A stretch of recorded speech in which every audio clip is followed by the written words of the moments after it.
നമസ്കാരം, news prime മലയാളത്തിലേക്ക് സ്വാഗതം. റഷ്യയുടെ എണ്ണയും ഇറാന്റെ എണ്ണയും ഒന്നും ഏതൊക്കെ രാജ്യങ്ങൾ വാങ്ങിക്കണം, ഏതൊക്കെ രാജ്യങ്ങളിൽ താരിഫ് ഏർപ്പെടുത്തുമെന്ന് ലോക പോലീസ് നിയന്ത്രിക്കുന്ന സമയമായിരുന്നു ഈ കഴിഞ്ഞ കാലഘട്ടം വരെ.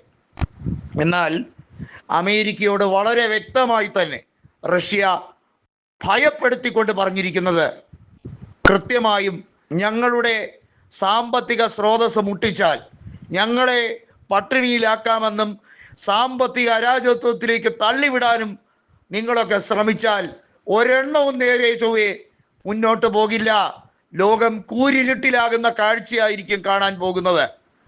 എണ്ണ രാജ്യങ്ങൾ, പ്രത്യേകിച്ചും ഇന്ധനം കയറ്റുമതി ചെയ്യുന്ന രാജ്യങ്ങൾ, ഗൾഫ് രാജ്യങ്ങൾ അമേരിക്കയെ ശപിക്കുകയാണ്. ഹോർമൂസ് കടലെടുക്ക് റഷ്യയും ഇറാനും അറിയാതെ ഒരു കുഞ്ഞു പോലും അവിടേക്ക് കടന്നു വരില്ല.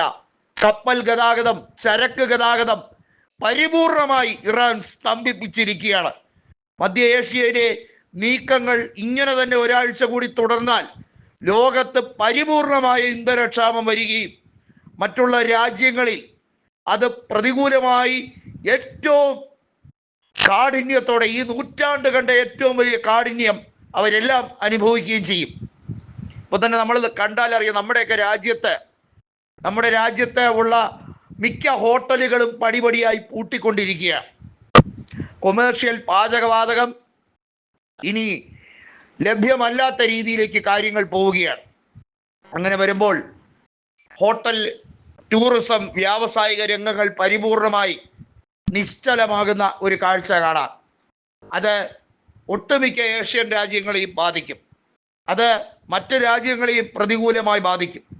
എണ്ണ ഇറക്കുമതി ഉൾപ്പെടെയുള്ള കാര്യങ്ങൾ, അമേരിക്ക താരിഫ് വില വർധന ഉൾപ്പെടെ റഷ്യയ്ക്ക് മേൽ ചുമത്തിയിരിക്കുന്ന നീക്കങ്ങളെയെല്ലാം പിൻവലിപ്പിച്ചില്ലെങ്കിൽ, അതായത് അമേരിക്ക റഷ്യയ്ക്ക് നേരെയുള്ള ഉപരോധം എന്തിൻ്റെ പേരിലാണെന്ന് നമുക്കറിയാം. ഉക്രൈനെ ആക്രമിക്കുന്നതിൽ അമേരിക്ക എടുത്തിരിക്കുന്ന നിലപാടുകൾ അംഗീകരിച്ചാൽ മാത്രമേ റഷ്യയ്ക്ക് നേരെയുള്ള ഉപരോധം, ചൈനയ്ക്ക് നേരെയുള്ള വ്യാപാര യുദ്ധം ഉൾപ്പെടെയുള്ള കാര്യങ്ങൾ, ഇതെല്ലാം തെമ്മാടിത്തരത്തിൻ്റെ പേരിൽ തങ്ങളാണ് ലോകത്തെ നിയന്ത്രിക്കുന്നതെന്നതിൻ്റെ ഊറ്റം കൊണ്ട് അമേരിക്ക ചെയ്യുന്ന കാര്യങ്ങളാണെങ്കിൽ അതിനെല്ലാം ട്രംപിന് വില കൊടുക്കേണ്ടി വരുന്ന സമയമാണ്. ഇറാൻ ഉറഞ്ഞു തുള്ളുകയാണ്. കൊടൂരമായ നീക്കങ്ങളാണ് മുസ്തഫ ഖമേനി നടത്തുന്നത്. ഇറാൻ ഇപ്പോൾ അത്യാധുനിക രീതിയിലുള്ള വാർ വെപ്പൺസ് എല്ലാം തന്നെ ശേഖരിച്ചു കൂട്ടി വെച്ചിരിക്കുകയാണ്. ഇറാനെ തകർത്താൽ ഒരൊറ്റ ഗൾഫ് രാജ്യവും പിന്നെ സമാധാനത്തോടെ നിൽക്കില്ല എന്ന ശക്തമായ വെല്ലുവിളി, താക്കീത് കൊടുത്തിരിക്കുന്നു. അതായത് കൃത്യമായി പറഞ്ഞാൽ ഗൾഫിൽ തൊഴിലവസരങ്ങൾ പരിപൂർണമായി നഷ്ടമാകുന്ന അവസരം വരും.